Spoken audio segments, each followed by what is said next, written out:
G'day everyone, welcome to another episode of Automotive Carnage. We're currently still in Brisbane, in the forest, and I'm about to die because we're in a G11 Charade. This is the 2-cylinder one, isn't it? Not 2-cylinder. 2-cylinder. With Benny here, and he's going to show us around his yard of crazy contraptions and half-finished projects. Yes. If we don't die first. Oh gosh.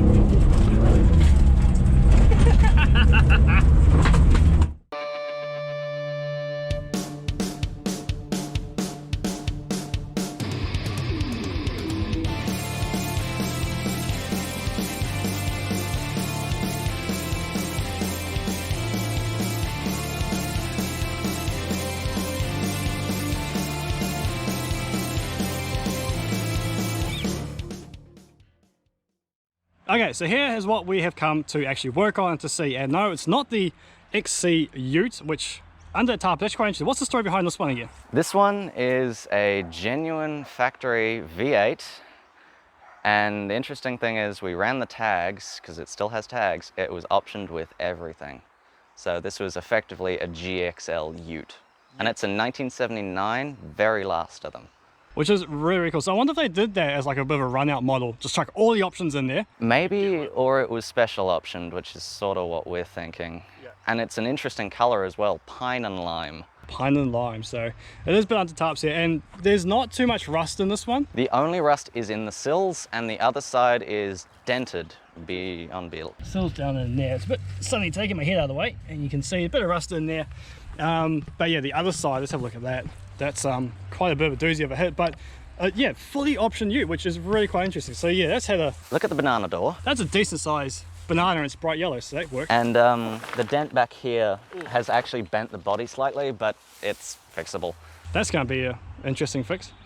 2 gum trees and a block and tackle. That's it. I'm not going to ask you anymore. All right, and then this was a bit of a Bitzer car as well. This is called Bitzer as well. It's a 1976 Ford XB Ute that we got extremely cheap with tags, and this is going to have a 460 in it. 460 big block. Oh, that's a decent sized engine, mate. Yeah. Now, the front's a little weird. It is, because you said XB, but that doesn't say XB. No. XA guards, XB bonnet, and we're going to have a ZG grille, an XC front bumper. All the purists are going to hate us. Oh yeah, absolutely, man. I can hear them screaming through the comment section right now. That's not an XB, it's got the wrong guards on it. Yeah. But no, that's really cool. That might take you a bit of time. I mean, there's not much on this car at the moment. No, there is barely anything. Oh, is that the grille that's going in it? Yes, that is the grille. That is a nice condition grille, actually. The best one that we have, we've actually hung up in the house as a bit of a piece. Yeah. So we have 3 of them. Fair enough. And the best one was free after we bought one for 60 and 40. Excellent. Right, but what we're here for is this wonderful thing. 1981 Honda Civic 1.3 litre? 1.3 litre. 1.3 litre. Honda-matic, semi-automatic, and a brilliant blue interior. I mean, check this thing out, guys. How swanky is that? Now, this has been sitting undercover for how long now? 4 years, and then a year ago, we had to use the tarp for something else. And so it sacrificed this tarp, and now it's starting to, a bit of rust is starting to come through, unfortunately. So I think this should be our goal for today. Let's see if we can get this started and give it a new lease on life. What do you reckon? Sweet. Forward flipping bonnet, because let's not be conventional. No, the best bit. Now, that's not the standard radiator, is it? Well, no. The standard radiator broke on me while I was driving it around the yard, and so we couldn't find a replacement. So we bought a KE70 replacement radiator and had to cut a hole out of the bonnet to make it actually fit. But I still have the piece. There goes security. Absolutely gone, man. That's it. Right, so what we're going to do is, yeah, well, there's stuff everywhere. So we might have to do a little bit of lawn keeping first, clear out all the weeds and that, and then we're going to dive into the engine and pretty much just stick to the basics. It's a carby engine, so fuel, spark, air. Yeah, let's see if we can get this running. It's been weeks and weeks since I've worked on the car, so I'm really looking forward to this. Right, let's get into it. Okay, so when's the last time you had this thing running? 5 years ago. 5 years ago, all right. Definitely got enough debris in there to, we might catch ourselves on fire. We'll cross that bridge when we get to it. Yes. So the idea is we're just going to chuck a new battery in it, put some fuel down the carb, hit the switch and see what happens. And hopefully it's going to be that easy, but you know, it has been sitting for a fair while, and we don't know for sure. Now, last time you tried starting this, you got no life out of it? Nothing really happened? And a year ago, you're saying? Yeah, 2 and a bit, maybe. Awesome. Doing a little bit of pre-diagnostics, we found out that the main fusible link from the battery positive terminal is completely snapped. So we're going to take the old one out, we've got a bit of tie wire there, make ourselves a new link, and then hopefully turn the key and we'll have some lights. If we have lights, we are in business, so let's get cracking. Let's do it. Right, screwdriver. I always forget something. Yeah. Always. Whenever I go on the bush mission, I forget something. Today it happens to be screwdrivers. Yeah, don't lose those, we need them. Right. Yeah, so we're going to take the washer bottle out, give ourselves a bit more room, and then hopefully we can get this fusible link out. Yeah. Just want to get rid of the old one so we don't cause too much, potentially too much damage. Should she just slide out? Yep. Yeah. Just disconnect from that. And one. There's that's still full of water too. There you go, try that.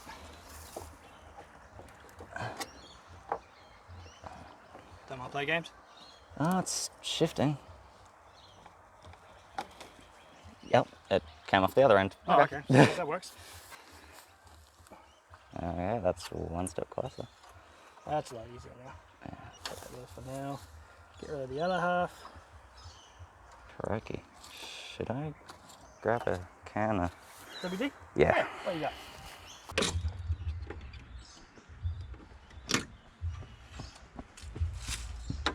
Managed to get the wire off.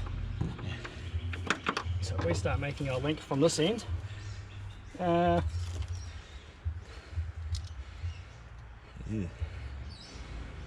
have to use two. Might have to.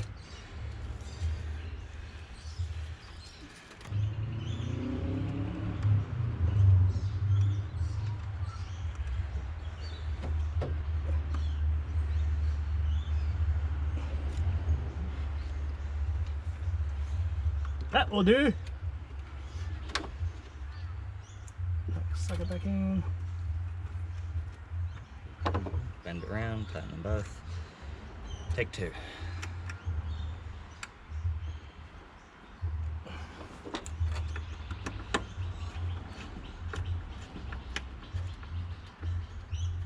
Okay, there we go. So we now have our fusible link with my clippers.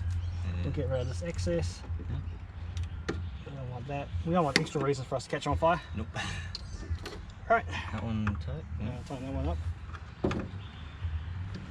Alright, we'll plug our ignition back in. And put the battery back on. Alright, let's see if we get some lights. Yes. Guess what? Hurrah. Lights.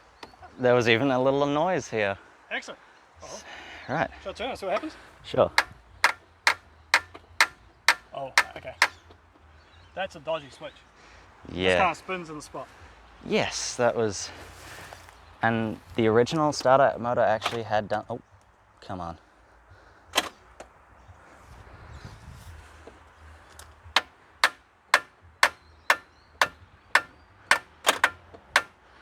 Oh, come on.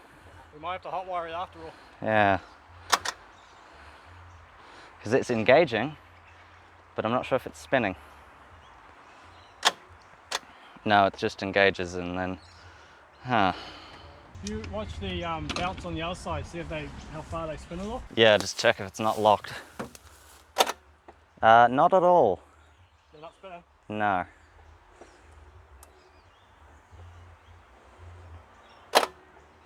No, I think the...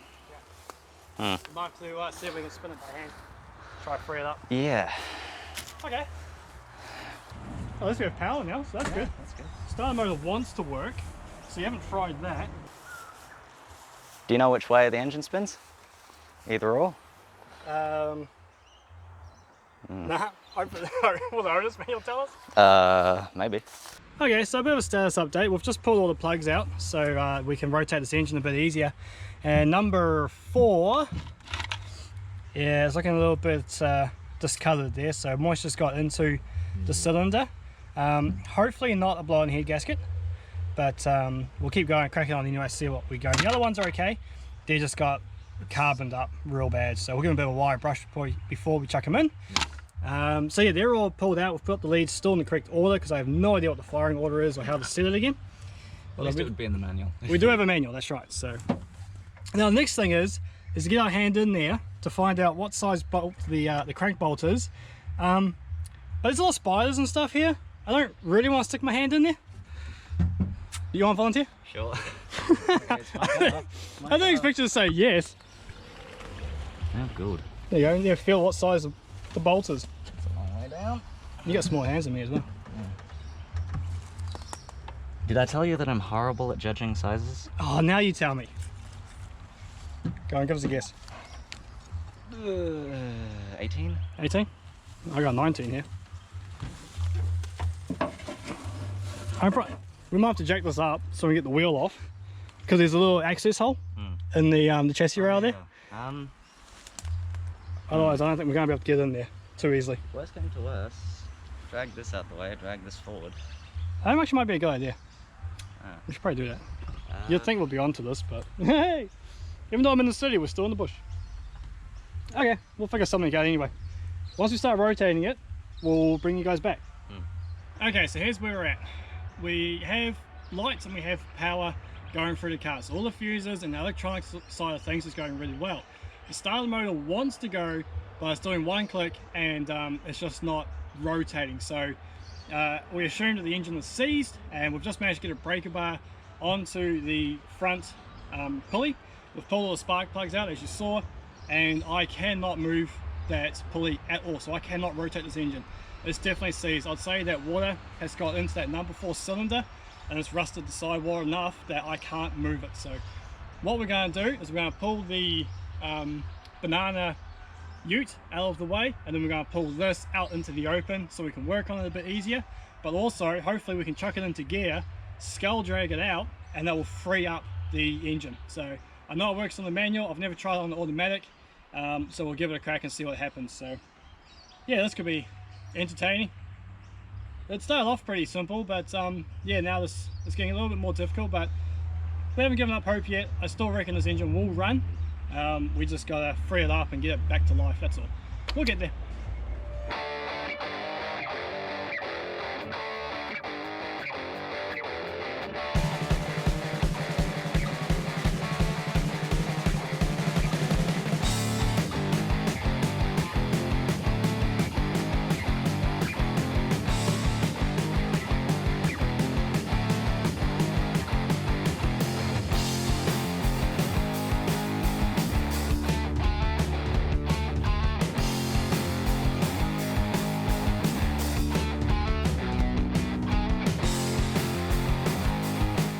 Okay, so good progress. We managed to get the car up. Yes, it's sitting on there. We're not getting underneath it. Well, I'm going to put my foot under there and hopefully not crush my toes, but we'll see what happens. Anyway, I'm rambling again. We have got the engine to potentially rotate, so I'm going to hand the camera over. You film down in there. I'll try rotate it and let's see what happens. Something's freed up anyway, whether it's the bolts or the actual pulley. Let's soon find out. So I'm going to get my brake bar set up. Sit on all these damn prickles you got in your lawn. Ow, ow, ow. Sorry. Yeah, ready? That is the bolt. Bugger.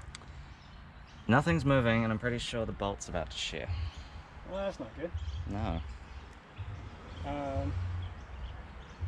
Okay, well, if we rotate the other way.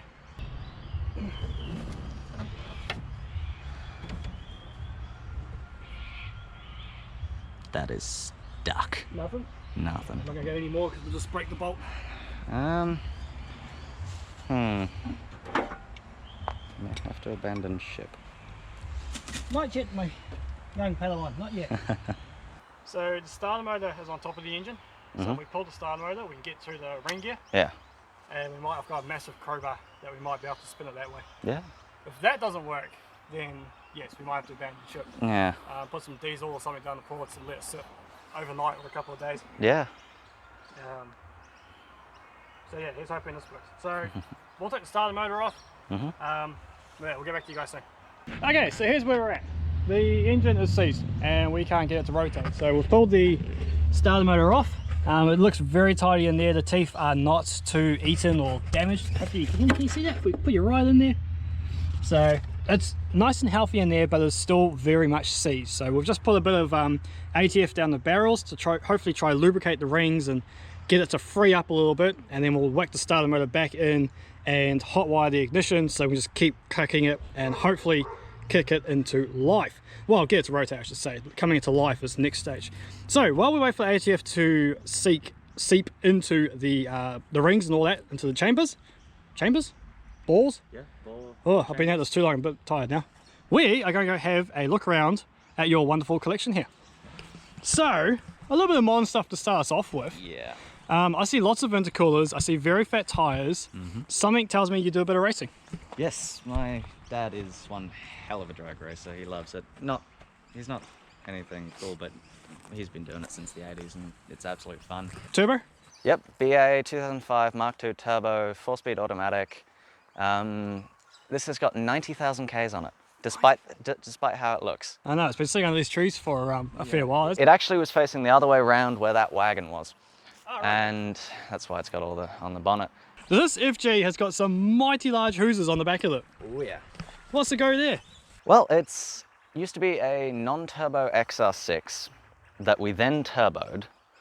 It's got the ZF 6-speed automatic transmission. We blew the clutches out of the stock transmission, so we've now put a turbo transmission in it. And it has sat for 6 years. We never raced it after that. Those are Terios rims, Daihatsu Terios. I was just about to say they look familiar, and then you've got 300 ZX. That's on the the one. Yeah. Hey, hello. This looks fun. All right, what's going on here? Well, it is the NA engine, so it doesn't have very, very strong rods, but it's certainly better than a BA NA engine. It's running the petrol plastic intake manifold. It's running a genuine FG turbo exhaust manifold that we have flipped upside down. Okay. I get that top mount. Yep. Yes, make it a top mount. I can't remember what size turbo it is. It's not T3 Yeah. Super T70. Right. Wow. Whatever that means. I do not know my turbos, unfortunately. That is a pretty sweet ride. Right. This one here, I like the story behind what you got going on with this thing. Yes. So XE. XE, 1983, I think it's a March built one. It is a factory aircon car. It's still got the airbox, the condenser, all that in there. Yep. It's obviously missing a fair bit, It's a little bit, yeah. but it is 95% rust free. And that is what makes it very unique. Yes. The cowl, absolutely rust free. Hey, look at that, guys. That's beautiful down in there. The only rust that we have found is underneath the seat base of all places, because it had no doors on it and it was just sitting. Right. So that's the only rust we can find. You've got a fair way to go in building this thing. Yes, but I have a pretty good start. Yes. Much better than the start you've got going on over here. Oh yeah. This cracks me up that it's even still in one piece. There's rust everywhere. Everywhere. It's like the rust worm just got itself in there and was like, you know what? This is a pretty tasty Falcon. This has a very interesting backstory. It was left up in a trucking yard underneath truck tires, like just literally it was buried in truck tires for 17 years up in Toowoomba. Yep. And we went there. 17 years. We got there, it had a smashed in windscreen, the water was all in here. The floors are rust free, which is remarkable. That is very, actually no they are, aren't they? Look at that. Oh, there's a little bit over there. That's a little... But considering like all through here, Yeah. that's all pretty solid. Rest of it is solid, which is remarkable. My dad is going to turn this into a drag car. This was originally meant to do the duties what that car is now going to do, which was going to be a formal car. Ah, rightio. And the best and funniest thing about this is it runs and it drives. It runs and drives. And it's already got factory weight reduction. Oh yeah. Absolutely everywhere. There is not a panel that does not have rust on it somewhere, except for the floors. Look at this, it's just gone. You can rip that off. We have actually ripped that off before. Oh. And yeah. It refuses to die, and that's why I love it. It's still going, it still runs and drives. So depending on how we go with the Honda over there, we might go for a little test drive in this later. Might have to flip those S-Pack seats around a bit though. What's awesome about this place and what I really like is that there's all like cars all here we'll go through as well. But tucked up in the corner, like there's cars in every little corner of your block. This actually used to be a little patio for my grandparents. And then we put wood here, and then we moved the wood, put this car here, and yeah. And so he's got a little charade hiding in the trees. It's one of 7. One of 7. Oh, here. Yeah. You've got, yeah, there's a few charades No, it's further down that way. yes. And Right. that way. Oh, and that way. Oh, yes. We got to get to those ones. The ones that we'll get to up at the other end are worth sticking around for. Absolutely. Yeah, really, really cool. But there's a couple of awesome ones down your lineup here. What do we got? First, we have a Toyota Celica. We bought it for 400 bucks. It's automatic, nothing special, except the guy didn't know it ran. And we put a battery in it, boom. Away I went. All right, and then just another. No, that's a Fairlane. Yes, 2007 BF Fairlane, lovely car. Excellent. We have plans for it. Okay, there we go. And then we've got another turbo. Yes, no, this is an NA. This thing I really like. I'm a sucker for old Mercedes. I particularly like the 80s, 90s shapes, but this one's really cool. What's going on here? Well, it is a, let me check the badge. 300 TD. 300 TD, yep. Wait, that oh, whatever. 5-cylinder non-turbo. These things are near indestructible. There are taxis in Pakistan and around the Middle East that have these engines that have got easily over 1 million kilometers on them. Oh yeah. They just keep going. Very well done. The interesting thing about this one, A, it does not turn off anymore. So you have to suffocate it to shut it off. Yep. And it has rod knock. Right. And the previous owner drove this from Melbourne all the way to North Lakes. Far out. With rod knock. With rod knock, it still runs. See, you can't kill them. But the rest of the car is, I mean, it's a bit of rust, but I mean, we are in Queensland, so it's going to get in a few places when you have so many cars sitting around. Just lying. How many can one man work on at a time? Not many. But the interior is pretty good. It's a bit moldy. But, I mean, this would make a great little resto, this one. Well, there is an interesting story behind it. Oh no, you got a story for every car. Yes, we do. You may see under a tarp, that is a Ford 460 big block marine engine. Okay. So it came from a powerboat. Yep. And this engine is gonna go in that Merc. Put that in there, and then that's just gonna absolutely fly. And if we're crazy enough, we'll put a turbo in it too. Because it fits between the chassis rails. Just get the engine in there first, and then we'll see how we go. Come on, man. All right. And then we've got an Avalon. Now, Avalons are not particularly the most interesting vehicle in the world. The best bit is it has a sunroof at least. It does have a sunroof. I am a sucker for a sunroof. But Avalons do come with a good engine for reliability. 1MZ, built for Lexuses, Yep. built for Lexus. But they chucked it into here, and it just keeps going. Again, taxis in Australia have got heaps, hundreds of thousands of kilometers on them. Really good engine. The reason I'm taking the time to explain this is once we get up to the top there to some of the more interesting vehicles, this will become more apparent. So we'll leave it for now, move on down here, and we'll come back to the story on this one. All right. Daihatsu Applause. Yeah. They're only good for their rear brakes because they're disc brakes. I love them though. Daihatsu Charade. Hang on a minute. That's got a body kit. Yes, it does. These don't come with body kit unless they were. Factory turbo. No way. Oh, look how cute it is. It's so tiny. It is the size of a Coke can. I can put my hand right around it. The plan with this one is it's a genuine turbo, and we traveled all the way to Rockhampton, past actually Rockhampton, to get this car. That is a fair one. And the only rust on the entire thing is this bonnet, which is so odd. I've never seen a bonnet rust, but this is the only one. And no rust anywhere else. It's got relatively complete interior. It sometimes runs. Sometimes runs? Because it's got the carburetor from a stock one. I have the genuine carburetor and it needs a rebuild. It's up at the house in a box with the rebuild kit lying next to it. And so the plan is get a slightly bigger Saab turbo. Ah, okay. That on. A factory intercooler from a BABF XR6 turbo. Because these don't even have an intercooler. No, they don't. They don't make enough power or produce enough heat.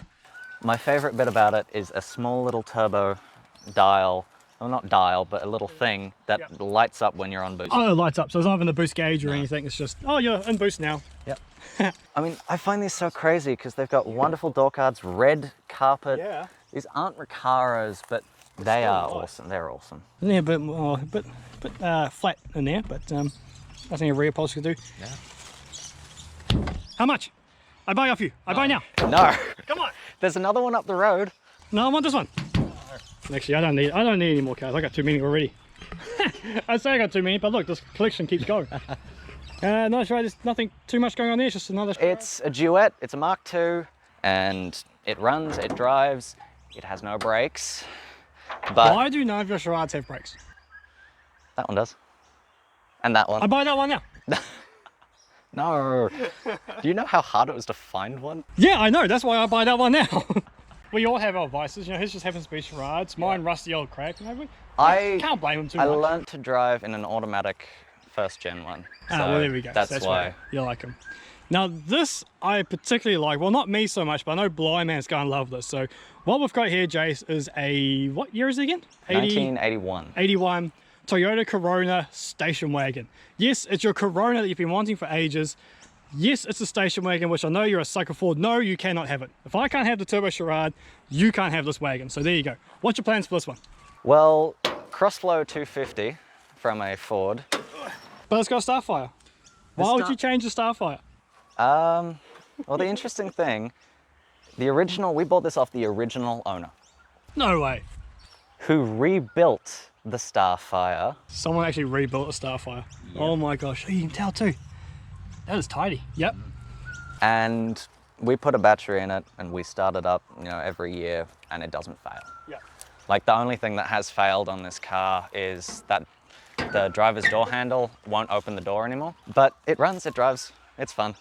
That's cool. And with a 250 Crossflow, yeah, I could get behind that. And 5-speed manual. Oh, is that manual? Yeah, it's a manual. This one's a 4-speed, but we're gonna put a 5-speed in it. Right, yeah. So there you go, Jace. There is your Toyota Corona station wagon SE. That's really nice. And the previous owner, it's like one owner, and he really did look after him. I mean, if he went for the effort of rebuilding a Starfire, the dude loved his car. Oh, yeah. What on earth is this? This is a first-gen Daihatsu Charade pickup, 4-speed manual. As if this car's not light enough, you went and made it lighter. Yes, chop the back off it. What possessed you to chop the back off a Daihatsu Charade? I wanted a pickup, and this was $100. And then we've got, just keep going on. Okay, so we'll regroup because we've got to go check on our Honda shortly. The ATF should be nice and seeped in now. I do like what's going on under that tarp. Yes. You guys can figure out what's going on under there. I'm not going to tell you too much about it.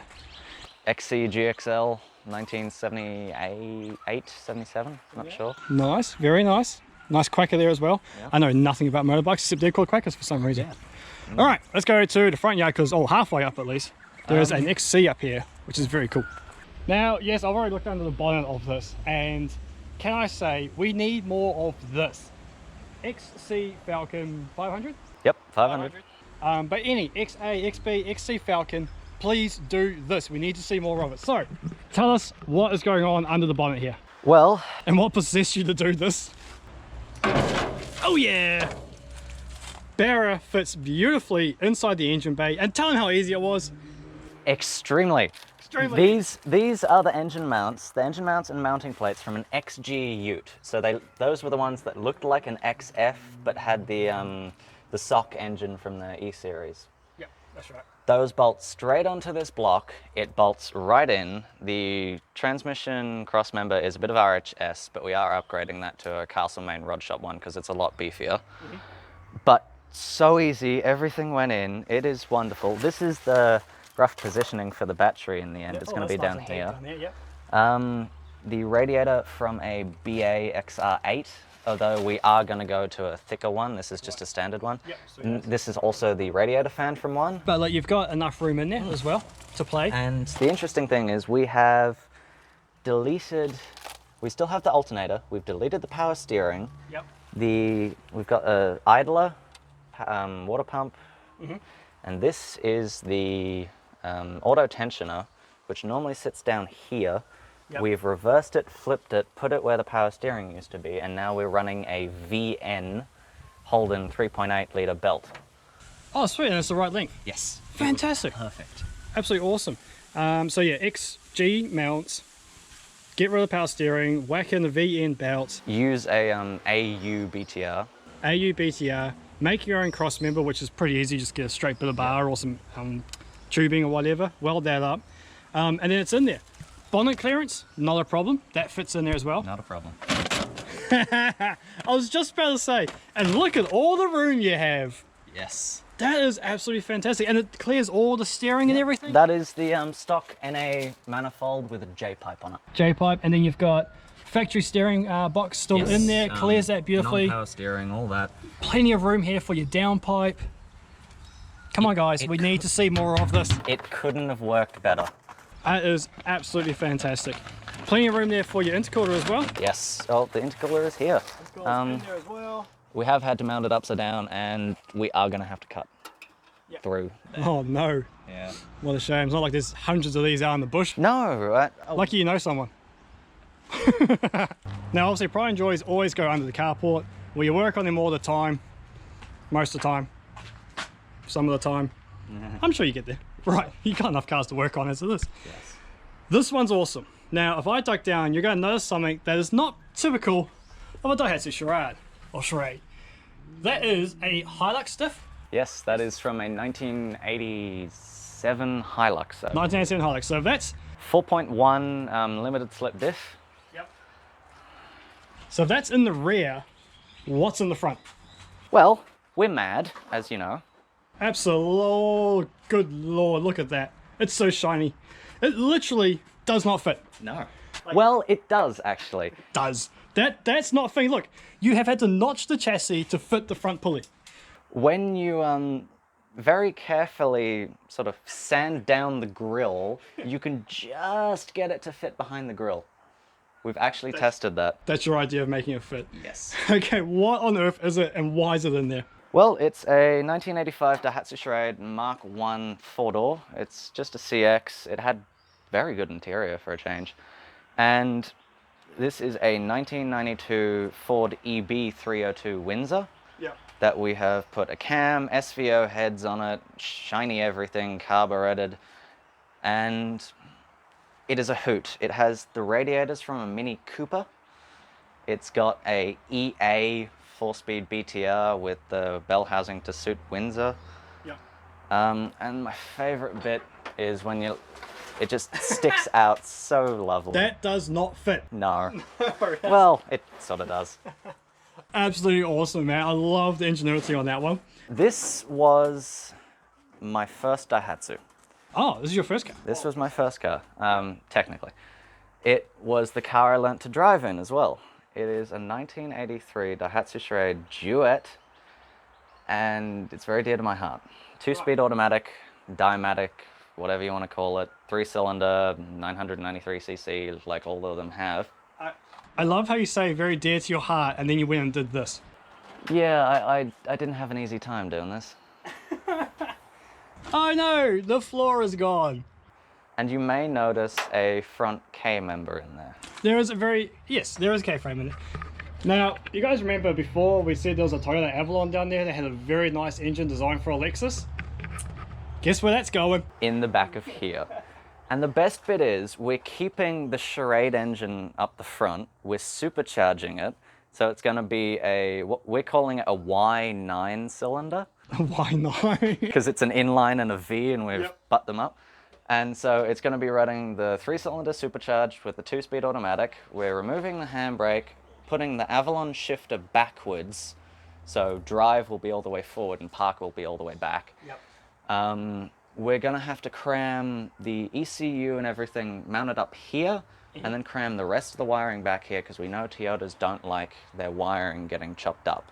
So we're trying to make it think it's still in an Avalon. You are a madman. Maybe. And what I love though is that you've got ideas, but you're actually executing them.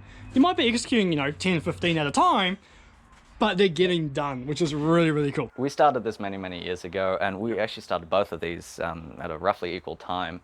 But the reason we sort of stopped is I was 10, 11 back then, and that's way too early to die. Way too early to die. Fair call, fair call. I bet your mum's proud of that statement too. Oh yes, this one, I forgot about this one. This thing is crazy. Like we've seen some cool turbo barrows down there, but then we get to this one. This was the one that started us off. Actually, wait, no, I tell a lie. That was the original turbo sedan down the bottom, but still. And then this one. Right. Gas engine. Gas engine with an even bigger turbo. Yes. How much power is this thing popping out? Well, in its original form, when this turbo was super high mount, remember that bonnet that you saw? This was originally on this car. Right. But now it's got a factory NA manifold with J-pipe. Yep. This originally made 560 rear wheel kilowatts. That's a lot of power. It's got a FG turbo aluminium intake before they went insanely expensive. Rightio. And the quickest this car went in a previous shell, because this has been reshelled, was 11.3, and it could do faster. It's got nitrous. And that's in a wagon.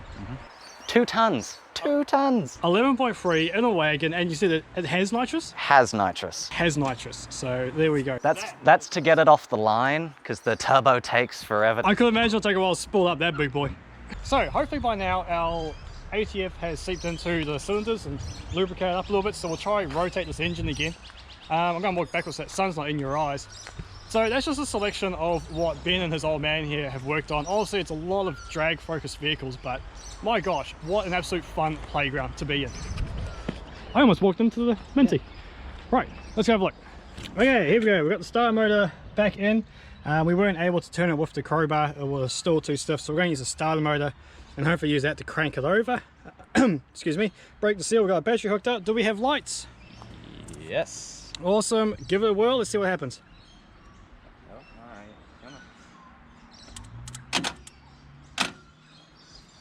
Come on, baby.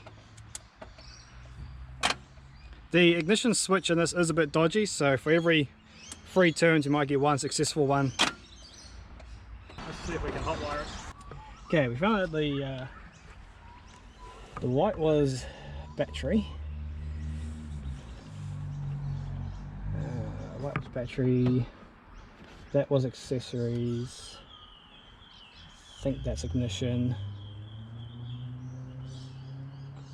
The one next to it I think was start, yeah. And then the black and white I think was start. There we go.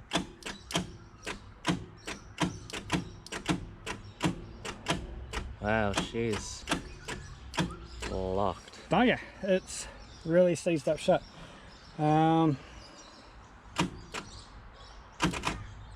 And I don't think putting it in drive is going to unlock it either, because the trans is just going to... No, that's right, we tried that when we were towing it. Yeah. Nothing seemed to work there. Right, but yeah, she is locked up nice and tight. Tight as a tiger, as some would say. So, really just going to leave it overnight and try again tomorrow. Yeah, I guess that's all for now. So yeah, our first time trying to do an actual vehicle revival, and it was unsuccessful. Why don't you start this car over, turn it over more often? I grew away from it. At one point I really did hate it. I still really want it, even before the rust we found, like, check this out. I'll show you. Graham, you're going to love this one, right? Being a panel beater and all. So there's a bit of rust going on down in here, right? But then Ben opened this door here, and a nice big chunk of Bondo fell out of that crease right there, right? Look at the size of that. That is just a whole bunch of bog that they've whacked in there. The previous owner lied to me. He said this car was rust free. Completely rust free. Totally. Well, that's not rust, that's just dodgy repairs. How do you even do that? I don't know. So there's a bit more rust in here than first believed. I still feel this car is worth saving. It is. You don't see many of these first or second gen Hondas or even the first gens around much anymore. So yeah, we might just leave the ATF in there to soak, and we'll have to come back to it at another day. So if you guys want to see more of this vehicle, or you think it's a complete waste of time, let us know in the comments below. Thank you very much for letting us around your yard and showing us and giving us a chance to work on a vehicle. As I say, we might be back, depends on what the people want, if we carry on or not. So thank you very much for tuning in to Automotive Carnage, and we'll catch you guys on the next one. See ya.